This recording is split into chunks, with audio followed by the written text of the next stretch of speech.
오늘은 죄인들의 친구 예수님 시리즈 두 번째 시간으로 38년 된 병자라는 제목으로 하나님 말씀 증거하도록 하겠습니다. 오늘 본문이 이제 베데스다 그 연못에서 일어나는 일이에요. 여기에 누가 나오냐? 38년 된 병자가 나오고 병을 38년 동안 앓은 거예요. 거기에 예수님이 등장하셔서 낫게 하십니다. 간단하게 이 사건이 오늘 중심인데 전체적으로 요한복음상에서는 기록된 네 번째 기적이에요. 네 번째 기적. 이 예수님의 요한복음의 첫 번째 기적은 뭐였죠? 맞아요. 예. 혼인잔치, 가나안의 혼인잔치에서 물을 포도주로 바뀐 것이 예수님의 첫 번째 사건입니다. 기적이죠. 성경에 수많은 기적이 있지만 되게 재밌어요. 예수님이 물을 포도주로 바꾼다? 이건 뭘 보여주는 거냐면 예수님은 본질을, 예수님은 질적으로 변화시킬 수 있는 분이구나라는 걸 보여줘요. 또 하나, 우리가 잘 알고 있는 예수님은 오병이어도 행하셨죠? 떡 5개와 생선 2마리로 5천 명을 먹이셨습니다. 이건 뭘 보여주냐? 예수님은 양을 변화시키기도 하시는 분이라는 거예요. 퀄리티와 퀀티티. 그래서 주님은 질도 변화시키지만 양적으로도 변화시킬 수 있는 분이다. 그러니까 성경 각각의 기적마다 의미가 있습니다. 그렇다면 오늘 베데스다에서 일어난 이 기적은 뭘 의미하는 것이냐라고 했을 때 예수님은 질병을 고치시는 분이다. 모든 질병을 고치시는 분이다. 아니면 예수님은 자기의 능력을 얼마나 대단한지 자기의 능력을 보여주시는 그 과시하는 에피소드 아니냐.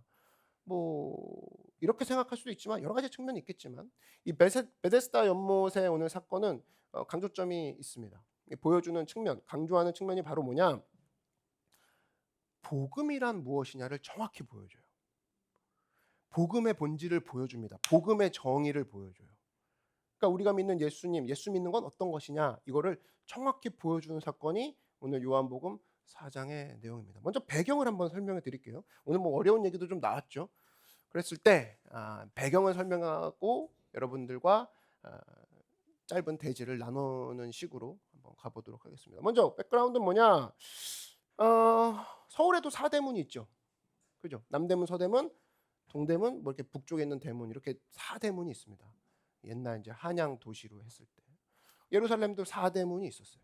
4대문. 그 내용이 오늘 내용입니다. 그래서 서쪽에는 망대문이 있습니다. 다윗의 망대라고 해갖고 서쪽에는 망대문이 있는 거고 외우셔도 좋을 것 같아요. 공부에 관심 있는 분들은. 남쪽은 이제 흰놈의 골짜기라고 해가지고 거기는 분문이라고 하거든요. 그러니까 한마디로 쓰레기와 배설물 버리는 분문이죠. 그러니까 똥문이라고도 하는데, 그러니까 우리랑 좀 다른 것 같아. 우린 남양 그러잖아요. 그러니까 이쪽은 남쪽이 배설물을 버리는 분문이 있는 곳이에요. 그리고 이제 동쪽은 뭐냐? 동쪽은 실로암 들어보셨죠? 실로암 샘으로 내려가는 문이 그쪽 샘문이 있었습니다. 실로암은 샘이니까 샘문이 동쪽에 있었어요. 그럼 북쪽은 뭐냐? 북쪽이 오늘 이제 등장하는 베데스다가 있는 건데 북쪽에는 성전으로 가는 문이에요. 여기는 이제 제사 때 쓰는 제물들, 양과 염소 이런 애들이 들어가는 문, 그래서 양문이라고 합니다. 양문 곁으로, 양문 속으로 들어보셨죠. 그래서 분문, 양문, 망대문, 샘문 이런 식으로 4대문이 예루살렘을 이렇게 가로막고 있었다. 근데 여러분 이거는 우리가 좀 익히 들어서 알 겁니다. 우리 저번에 브릭레이어 프로젝트 때 등장했던 주인공이 누구죠? 계속적으로 나왔던 누구예요? 예루살렘 성벽을 쌓았던 느헤미야죠. 느헤미야가 무너진 성벽을 이제 재건하려고 예루살렘에 도착했을 때 제일 먼저 수축했던 것이 바로 어디냐? 바로 북쪽으로 들어가는 북쪽에 있는 양문부터 수축을 합니다. 느헤미야 3장에 나오죠. 느헤미야 도착해서 아무거나 짓지 않았다는 거예요. 양문부터 수축했다는 겁니다. 무슨 뜻입니까? 이스라엘 백성들은 제일 먼저 뭐부터 회복돼야 된다? 예배부터 회복돼야 된다. 무너졌니? 예배부터 회복해라라는 겁니다. 혹시라도 이 자리에 내 삶이 무너져 갖고 투쟁하고 있는 사람들 있죠. 질서가 없어요. 자기도 알아. 혼란해. 어디서부터 세울까? 부지런해야 돼? 아니면 일찍 일어나야 돼? 사람들을 먼저 관계를 맺어야 돼? 정신없이 이것저것 만지다 보면 방향 없이 흘러갑니다. 그랬을 때 성경이 주는 지혜죠. 뭐부터 수축해라? 양문부터 수축해라. 즉 예배부터 회복해라. 성도가 무너졌을 때 제일 먼저 질서 잡아야 되는 게 예배라는 거예요. 다시 말해서 하나님 앞에서 예배 회복 그리고 양문의 수축이라고 하죠. 이거부터 되지 않고는 사실은 다른 패턴의 삶을 또 바쁘게 살아가는 겁니다. 여러분 이 자리에 있는 사람들 중에 나는 저번 주처럼 살긴 싫어요. 이번 주는 다시 새롭게 시작할 거예요. 그런 분들 이 자리에 저 말고도 또 있습니까? 예, 여러분 그런 삶을 살기 원해요. 난 그렇다 그러면 예배 질서부터 잡겠다. 예배부터. 그래서 이 예배부터 잡기로 시작한 이 양문, 가장 북쪽에 있는 양문 바로 옆에 뭐가 있었냐? 오늘 등장하는 베데스다 연못이 있었다라는 겁니다. 자, 베데스다라고 했을 때 이 베데스다 우리는 베데스다니까 배라고 하는데 이 배라는 글자만 따로 떼어 보면 베트라는 거거든요. 베트. 그래서 집이라는 뜻입니다. 베트가 집이고 헤세드가 은혜라는 뜻이거든요. 베트와 헤세드가 합쳐져 가지고 베데스다. 뭐 걔네 발음을 이제 이어서 붙이면 베데스다라고 들리나 봐요. 그래서 어떤 뜻이냐? 헤세드는 은혜, 베트는 집. 그래서 은혜의 집이라는 게 베데스다의 이름의 뜻이라는 겁니다. 근데 재밌는 이야기가 이 목가에는 흐르고 있었어요. 바로 뭐냐면 전설인지 뭔지 모르겠는데 옛날부터 흘러오는 얘기가 있습니다. 바로 뭐냐면 그 연못에 소용돌이가 칠 때 사람이 들어가잖아. 그러면 무슨 병이든 나 이런 이야기가 계속 흘러오고 있었어요. 이게 사실인지 진짜인지 모르겠지만 어쨌든 많은 사람들이 이 사실을 믿고 있었습니다. 야 언제 그 연못 한가운데 소용돌이가 칠까? 그래서 난치병으로 고생하는 많은 병자들이 거기에 기다리고 있는 거예요. 야 저거 소용돌이 치면 들어갈 거야. 나을 거야. 그러니까 성경에 보니까 많은 병자와 소경과 절뚝발이들이 그리고 그 자리에 혈기 마른 자들이 모여 있었다라는 겁니다. 그래서 제일 먼저 들어가려고. 그러니까 먼저 들어가는 사람만 낫는 거예요. 그러니까 물이 동할 때 먼저 들어가기 위해서 사람들이 줄 서 있는 거죠. 그래서 항상 긴장된 모습으로 베데스다 연못 주위에는 환자들이 계속 있는 거예요. 그런데 이건 일종의 딜레마라는 겁니다. 여러분, 가만히 있던 물이 갑자기 물이 움직입니다. 물이 동해요. 물이 소용돌이 칩니다. 그럼 제일 먼저 들어가는 사람이 병에 나아요. 근데 물이 움직일 때 제일 먼저 들어가는 사람은 바로 누굽니까? 소경이에요? 절뚝발이에요? 아니면 혈기가 마른 자예요? 아니면 건강한 사람들입니까? 여러 환자들이 있고 건강한 사람이 있는데 건강한 사람일수록 제일 먼저 들어갈 확률이 높아요.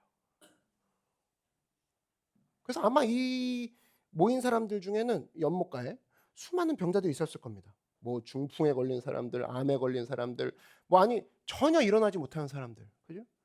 이런 사람들은 당연히 못 들어갔을 것이고, 뭐 간단한 병들 있죠. 뭐 무좀, 아니면 쌍꺼풀 부작용, 뭐 이런 거, 뭐 귀뚫다가 염증 걸린 분들, 이런 분들은 뭐 제일 먼저 들어갈 가능성이 크다라는 겁니다. 그래서 모순이죠. 꼭 필요한 사람은 들어가요, 못 들어가요? 못 들어가. 그리고 굳이 안 들어가도 되는 사람이 들어가. 그 모순된 장소 바로 베데스다라는 거예요. 그러니까 사실은 이 베데스다는 얼핏 들으면 힐링 플레이스, 치유의 장소, 기적의 장소라고 여겨질지 모르지만 꼭 필요한 사람은 절대 치유할 수 없는 곳 베데스다. 딜레마죠. 여러분 다시 한번 묻겠습니다. 못에 들어가는 이유가 뭐예요? 고치려고, 병 낫게 하려고. 근데 어떻게 해야 들어갈 수 있다? 건강해야만 들어갈 수 있다. 뛸 수 있어야지만 들어갈 수 있다. 그것도 남들보다 빨리. 그래야 제일 먼저 들어갈 수 있고, 사실 그렇게 따지면 이 사람은 들어갈 필요도 없는 체력을 갖고 있는 거죠. 빨리 들어가니까. 그래서 사실 이 베데스다의 딜레마는 온 인류의 딜레마입니다. 베데스다의 딜레마는 율법 앞에 서 있는 우리의 인간을 묘사하는 방법이에요. 야, 이런 거죠. 어떻게 보면 이 베데스다가 구원의 길 같습니다. 저기만 들어가면 내가 나을 수 있어. 가느다란 가능성 같이 보이지만 자세히 살펴보면 베데스다는 철저한 절망이요. 내가 할 수 없는 것을 보여주는 거죠. 좌절을 안겨주는 저주 같은 느낌을 받습니다. 보고 있는데 못 들어가는 거죠. 왜? 다리 한쪽이 없거든. 보고 있는데 못 들어가는 거죠. 아니 볼 수도 없거든. 사람들이 움직였다 움직였다 오 났다 그러는데 자기 못 보는 소경이야. 어디로 뛸지도 몰라. 좌절의 샘, 낙심의 샘, 베데스다라는 거예요. 자 예를 들어 하나님께서 이렇게 우리한테 제안하셨다고 합시다. 야 네가 너 공평 좋아하고 너도 그냥 구원 너도 안 힘들이고 구원받았다는 사실 잘 안 믿기지. 그지? 그러니까 내가 너한테 제안 하나 할게. 너 어떤 사람과 같이 100m 떠가지고 그 사람과 이기면 구원을 줄게. 100m, 100m 진짜. 가능성 있는 희망같이 느껴지지 않습니까? 준비하고 싶고 막. 그죠? 해볼만 하고. 그러면 내가 구원도 얻은 느낌도 들고. 그죠? 근데 우리가 묻죠. 하나님 그럼 누구하고 뛰면 될까요? 그때 하나님 말씀이 너의 상대자는 우사인 볼트다. 그럼 우리 하나님 뭐라고 합니까? 하나님 저는 아무리 빨리 뛰어야 15초고 우사인 볼트는 컨디션이 나쁜데 뛰어도 걔는 10초 됩니다. 이게 불공평하지 않습니까? 어떻게 이깁니까? 근데 우리는 그 방법을 여전히 구원의 방법이라고 부르면서 따라다니면서 살고 있다는 거예요. 조금만 더 열심히 뛰면 우사인 볼트를 이길 수 있을 거야. 이게 어떤 방법이냐? 율법의 방법이라는 겁니다. 율법의 방법. 그래서 율법이 제시하는 길은 뭐냐? 구원을 줄 수 있는 것 같이 보여요. 근데 실질적으로는 해보니까 불가능하다. 해보니까. 여러분 우리가 하나님 앞에 제대로 서기 위해서는 조건이 있습니다. 율법대로 순종해야 돼요. 율법대로 살아야 돼요. 근데 율법대로 살기 위해서는 조건이 뭐냐? 영적으로 건강해야 돼. 율법으로 살기 위해서는 우리가 영적이 아니라 육적으로도 건강해야 돼. 근데 우리는 어떤 자들이냐? 이미 영적으로 파산한 자들이거든요. 영적으로. 그랬을 때 우리는 율법을 다 지킬 수 없는 조건을 갖고 있는 자들이라는 거예요. 그래서 로마서 7장이 이런 얘기를 하죠. 로마서 7장 18절에서 19절에 사도 바울이 이런 고백을 합니다. 내 속 곧 내 육신에 선한 것이 거하지 아니하는 줄을 자기가 안다라는 거예요. 내 속에 선한 게 없어. 원함은 내게 있어. 물론 하고 싶지. 선한 일 하고 싶지. 근데 선을 행하는 것은 없어. 없어 안 그래. 생각만 해 나는. 내가 원하는 바 나 원하는 거 있지. 선 행하고 싶어. 선을 행하지 아니하고 도리어 뭐해? 원하지 아니하는 악을 행하고 있는 거 그게 나야. 이게 인간이야. 즉 뭐예요? 순종은 하고 싶어. 반대 안 해. 근데 순종할 능력이 없어. 예수님 찬양하는 거 맞아. 예수님 말씀 따라대로 사는 거 맞아. 근데 그런 능력이 나에겐 없어. 이게 인간의 능력이라는 겁니다. 술도 끊고 싶어. 담배도 끊고 싶어. 근데 그럴 능력이 없어. 사람한테 잘 대해주고 싶어. 죽게 나와서 부르짖고 헌신하고 싶어. 근데 그럴 능력이 나한테 없어. 몸이 움직여지지 않아. 그 소리 쉽게 말해서 나는 몸이 움직이지 않아. 생각은 많은데 이번 주 몸이 안 움직여졌어. 생각이 없기도 하고 몸도 안 움직이고 별의별 모습으로 어쨌든 나는 일치하지 않아. 이게 인간의 모습이라는 겁니다. 그래서 여러분 예수 믿는 건 다른 게 아니에요. 나는 율법의 방법을 포기했습니다. 이게 예수 믿는 사람들의 모습이라는 겁니다. 나는 더 이상 베데스다 못에 먼저 들어가겠다고 하는 그 경쟁, 이 경쟁을 나는 포기했습니다. 이게 예수 믿는 사람들의 첫 번째 걸음이라는 겁니다. 나는 저 방법으로 이길 수 없음을 내가 압니다. 무슨 뜻이에요? 하나님 저는 연약합니다. 저는 두 다리가 없습니다. 저는 기어간다 해도 제일 먼저가 아니라 그냥 기어가라고 해도 저는 못 가는 자임을 저는 시인합니다. 그게 예수 믿는 자의 첫 번째 스텝이라는 거예요. 그래서 갈라디아서 2장 16절 보니까 사도 바울이 여러분 구원의 방법 궁금하시죠? 그럼 어떻게 구원받아요? 어떻게 구원받냐고요? 착하게? 아니 착하게는 그거죠. 우사인 볼트가 아니라 너는 뭐 공자랑 대결해라. 맹자랑 대결해라. 이 소리예요.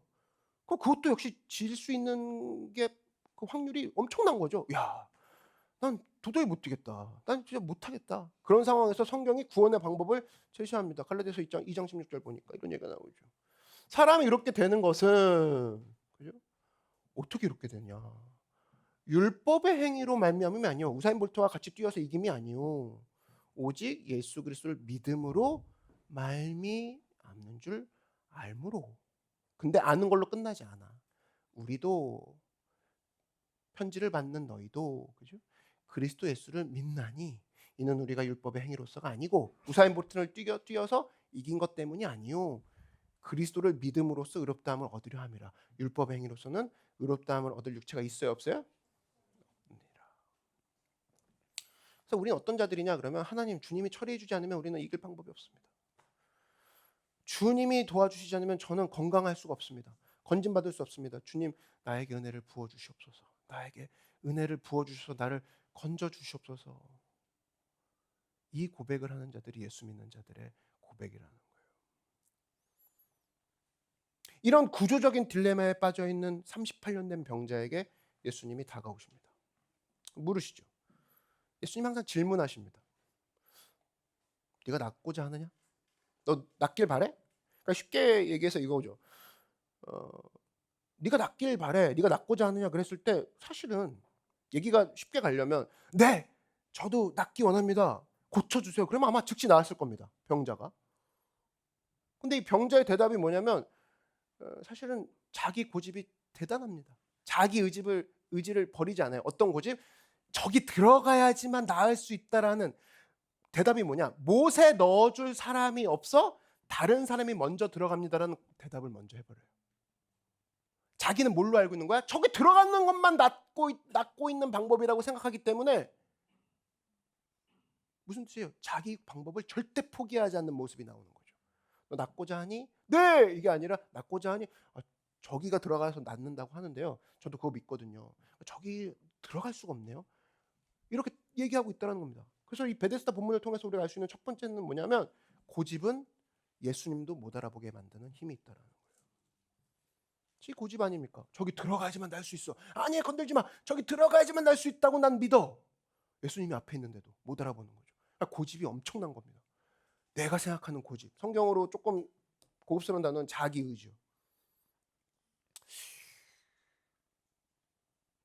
그러니까 이 베데스다 연못 앞에 있는 38년 된 병자가 아마 기도문을 작성했다. 그럼 이렇게 됐을 겁니다. 주님, 제 방법이 제가 생각하는 방법은 베데스다 연못에 들어가야 병을 낫는 걸로 저는 그렇게 굳게 믿습니다.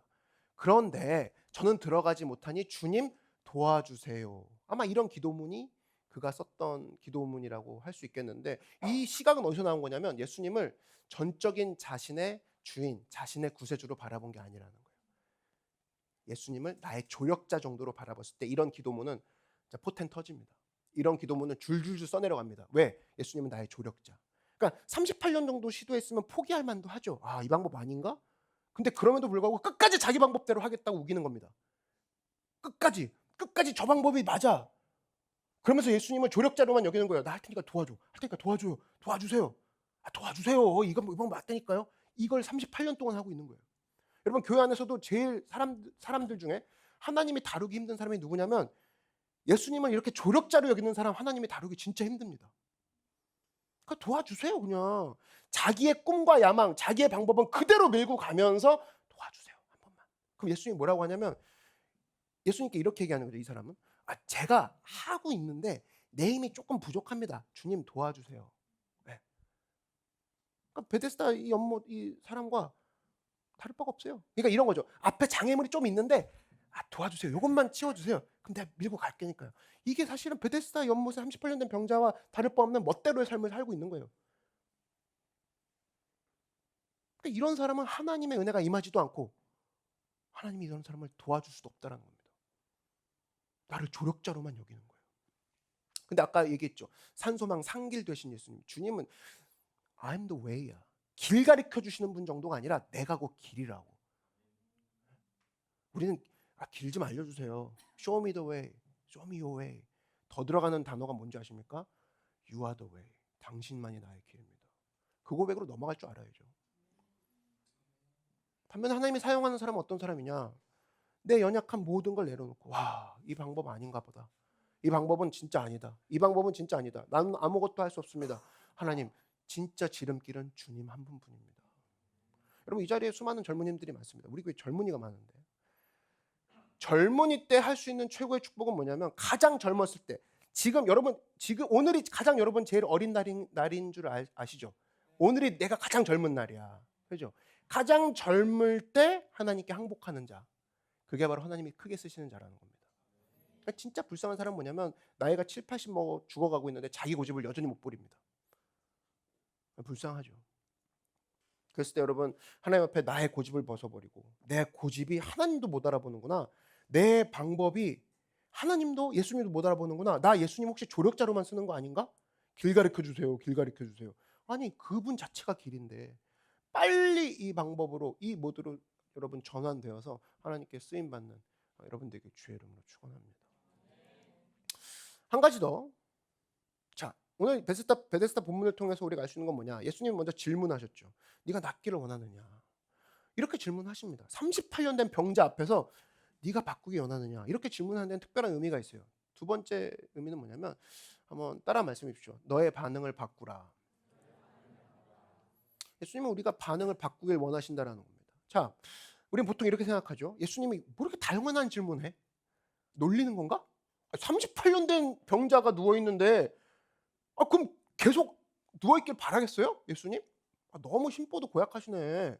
그리고 이런 걸 왜 물으세요? 근데 예수님은 이 질문을 하셨다. 이건 의미가 있다는 겁니다. 뭐냐? 사람이요. 38년 동안 누워 있잖아요. 그러면 몸만 누워 있는 게 아닙니다. 모두 누워 있는 거예요? 생각도 누워 있는 거예요. 나는 더 이상 일어날 수 없다라는 희망도 같이 누워 있게 된다고. 절망하게 되는 거죠. 그 예수님이 오셔가지고 뭘 얘기하냐? 너 진짜 낫기 원해? 뭘 일으켜 세워주는 거야? 그의 마음 가운데 누워있던 소망을 같이 일으켜 주기를 원하신다는 거야. 너 왜 당연하게 생각해? 네가 누워있는 걸? 너가 포기하고 실패하는 자라는 걸 왜 너는 그런 걸 인정하고 서서히 그런 걸 살고 있어? 일어나. 네 생각부터 일어나라고. 여러분 이 생각부터 안 바뀌잖아요? 이렇게 세워.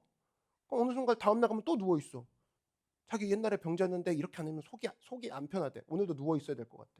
아니 이렇게 세워주고 낫게 해줬는데 나가서 지금 일하고 너가 꿈 가운데 뛰어나가 생각해야지. 그냥 저는요. 제가 이게 본 모습인 것 같아요. 생각 안 바뀌면 계속 그 짓거리를 계속 하고 있는 거예요. 그러니까 예수님이 생각부터 바뀌는 거죠. 너 진짜 일어나고 싶어? 이 세월의 힘이 막강합니다. 여러분 쇼생크 탈출이라는 영화 보셨죠? 거기 보면은 그 감옥 안에 갇혀 있는 주인공의 흑인 죄수 있잖아요. 모건 프리만인가? 그 사람이 연기하는 게 뭡니까? 그 사람 처음에는 어떻게든 나가보려고 노력합니다. 모범수 그 테스트 받아가지고 어떻게든 나가보려고. 근데 안 되죠. 계속 리젝을 당합니다. 근데 이걸 30년, 40년 동안 계속 리젝 당하니까 나중에 자포자기하죠. 뭐 될 대로 하시라고. 그러니까 오히려 그것 때문에 나가죠. 근데 그런 마음으로. 그러니까 사람이 저는 거기서 딱 본 게 그렇구나. 사람이라는 건 어떤 희망의 기간이라는 게 있는데 희망의 기간을 넘어버리면 그 순간부터는 완전히 절망하는구나. 아예 기대를 안 하는구나. 그런 걸 발견했어요. 그러니까 무감각한 거죠. 희망에 대해서. 내가 나을 수 있고 내가 더 나아질 수 있다는 거에 대해서 아예 생각을 버리는 겁니다. 실질적으로 저도 많은 성도들과 대화를 해봐요. 해보면 그 성도가 왜 성공하지 못하느냐, 왜 승리하지 못하느냐 얘기를 나눠보면 너무 놀랍습니다. 승리를 바라지 않아요. 성공을 바라지 않아. 낫기를 바라지 않아요. 놀랍습니다. 깜짝 놀랐어요. 목사님 너무 힘들대요. 그래. 그럼 쭉 얘기합니다. 근데 이 힘듦에서 나오고 싶은 걸 바라지 않아. 자기 힘든 사람이래 그냥. 깜짝 놀랐어요. 되게 오랫동안 힘들었던 자매였는데. 여러분 여기서 알 수 있는 건 뭐냐면 사람에게 있어서는 좌절의식, 노예의식, 피해의식보다 강력한 건 없다라는 거예요. 엄청난 힘으로 압박을 해버립니다. 이스라엘 백성들 보십시오. 430년 동안 옥살이를 했어요. 노예살이를 했다고. 그러면 애굽에서 종살이를 했고 밤에는 그 주인의 창고에서 자고 낮에는 끌려 나와서 일하고 이걸 반복했다고. 근데 하나님의 은혜로 말미암아 출애굽을 했죠. 나올 출자의 애굽, 이집트 옛날 말이에요. 이집트에서 나왔다고. 그럼 자유의 몸이 된 거잖아. 몸이 피지컬하게 자유잖아. 이제 어디 가서도 먹을 수 있고 어디 가서도 이야기할 수 있고 어디 가서도 내가 사랑하는 사람 안을 수가 있어. 근데 그들의 피 속에 있는 노예의 피는 계속 흐르고 있었단 말이에요. 중간에 어려움이 왔습니다. 그 백성들의 입에서 뭐가 나온 줄 알아요? 애굽으로 돌아가자가 나옵니다. 인간의 플랜 B라고 하는 그 모양이 뭐냐면 옛날로 돌아가자가 기껏해야 생각하는 플랜 B라는 거예요. 모세한테 따지죠. 죽여버리겠다고. 왜? 우리가 장지가 없어갖고 여기 나와서 죽냐고. 와, 어떻게 그런 얘기를 할까? 근데 그게 인간이라는 거예요. 나 안락함이 중요해. 여러분 이 신앙생활 하다 보면 안전함이 리즈너블한 거라고 생각할 때가 있습니다. 무조건 모든 결과에 그 결제 도장 찍는 게 안전함이에요.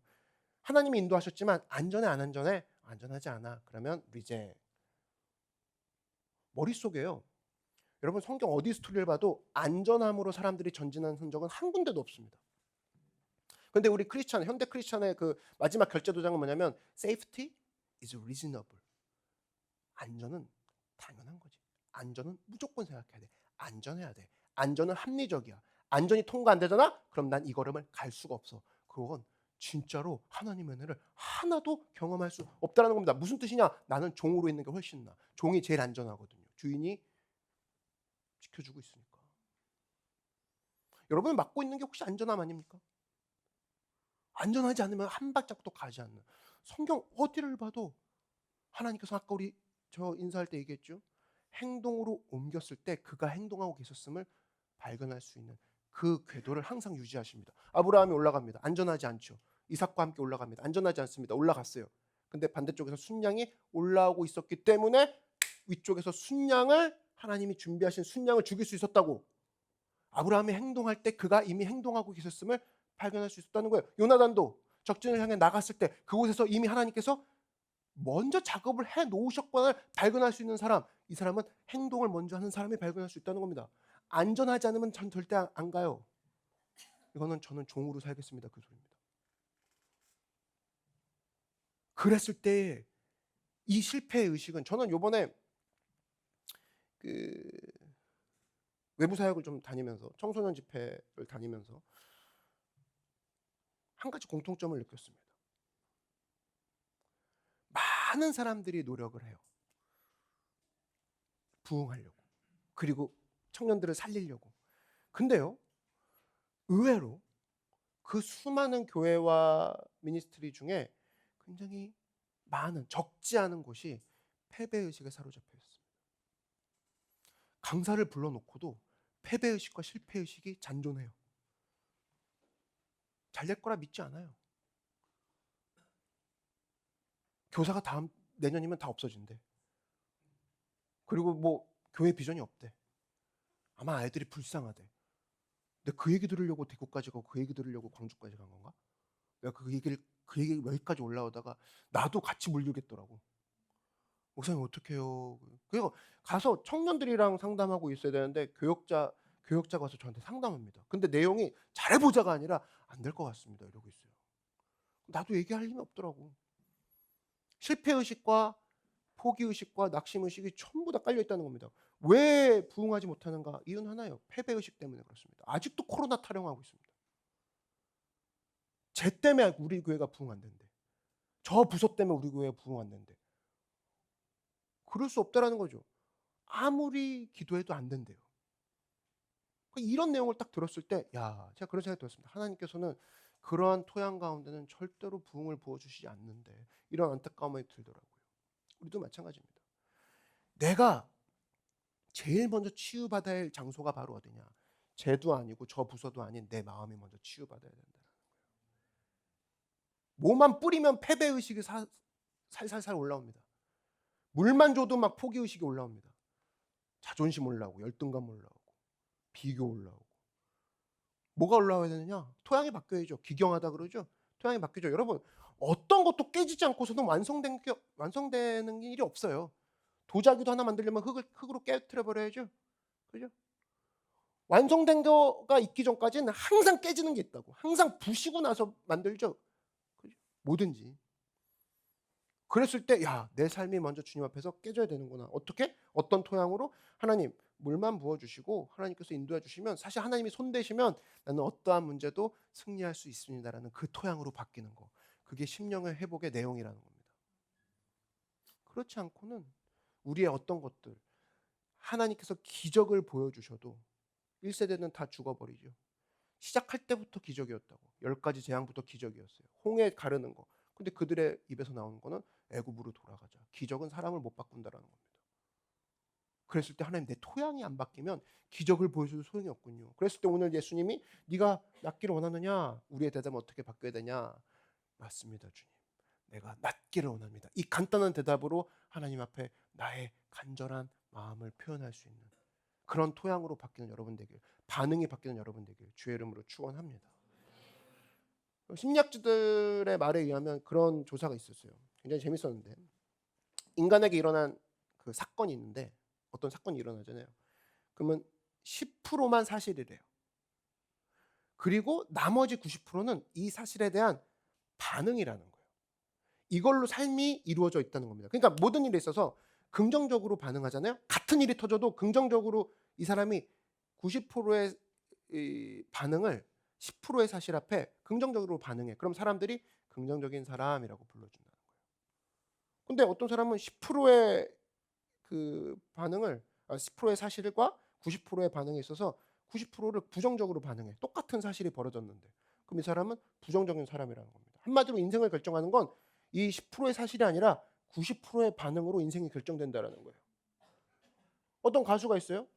곡을 하나 불렀습니다. 데이트 쳤어요. 그러니까 이건 사실이죠. 10% 사실. 히트 쳤어. 내가 뭐 가요 순위에 올라갔어. 엄청 대성공했어. 근데 집에 와서 보니까 엄청 걱정이 되는 겁니다. 야, 인기가 없어지면 또 어떻게 될까? 상상하는 거죠. 그럼 그때부터 밥맛이 떨어지는 겁니다. 초라해지죠. 얼굴이 야유어갑니다. 나중에 불안 때문에 잠을 잘 수가 없어요. 도저히 견딜 수가 없어요. 나는 견딜 수가 없다. 인기가 없어질 그날을 생각해 보니까. 그리고 자살합니다. 10%의 사실을 바라보는 게 아니라 90%의 반응 때문에 스스로가 목숨을 끊어버려요. 저는 실제적인 그런 얘기를 들었습니다. 어떤 고등학교 선생님인데 신춘문예에 당선이 됐어요. 10년 만에 붙었어, 글이. 그러면 10%의 사실이죠. 사실이 벌어졌다고. 근데 이분이 다음날 죽었습니다. 이유가 뭐냐면 집에 와서 생각해 보니까 신춘문예에 당선이 됐어. 근데 내가 더 이상 다른 작품을 만들 힘은 없을 것 같은 거야.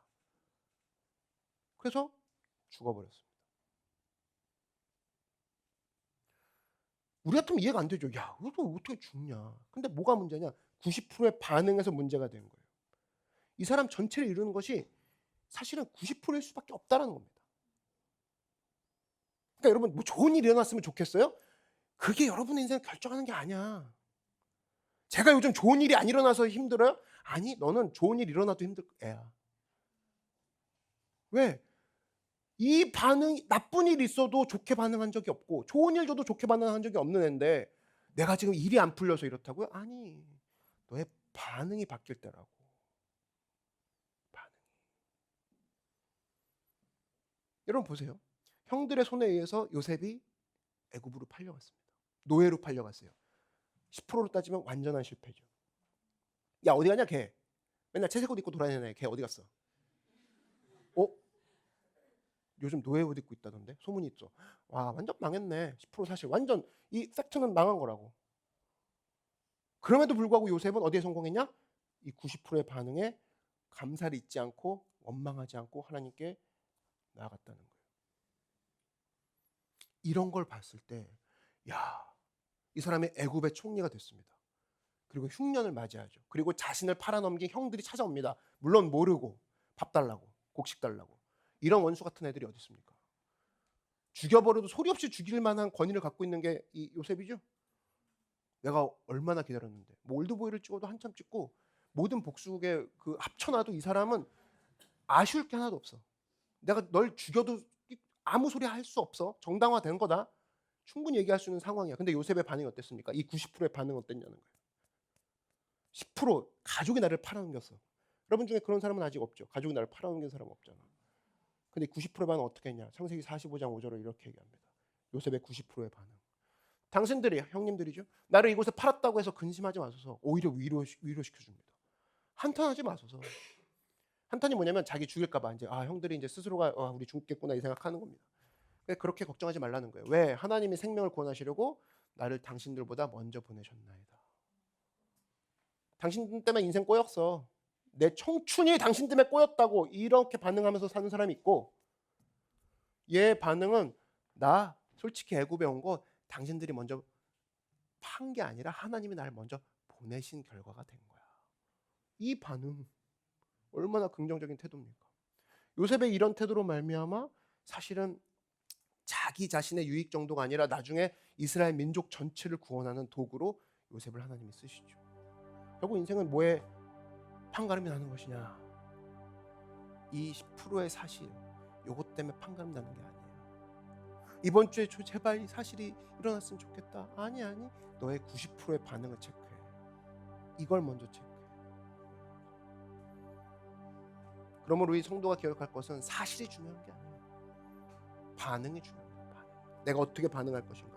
그래서 믿음 있는 사람들은 아무리 어려움이 있다 할지라도 주님, 내가 사실 10%의 믿음으로 반응을 90%, 하나님 앞에 이 90%의 반응으로 주님께 영광을 돌려버리겠습니다. 그래서 여러분 90%의 반응을 통해 인생을 다 뒤집어 버리는 역사가 여러분 가운데 있기를 바랍니다. 한번 저를 따라 말씀하십시오. 90%의 반응을 통해 나의 인생을 뒤집어 버리겠다. 우리 그런 마음으로 갈 때 하나님, 내가 오늘 슬퍼하는 반응을 선택하는 것이 아닙니다. 내가 걱정하는 반응을 선택하지 않겠습니다. 나는 두려워하는 반응을 선택하지 않겠습니다. 10%의 사실 앞에 나는 하나님을 바라보는 반응을 선택하겠습니다. 나의 고집을 버려버리고 베데스다 앞에서의 그 38년 된 병자의 옛날 방법을 벗어버리고 이젠 주님만을 따라가겠습니다. 이런 마음으로 서는 여러분 되기를 바랍니다.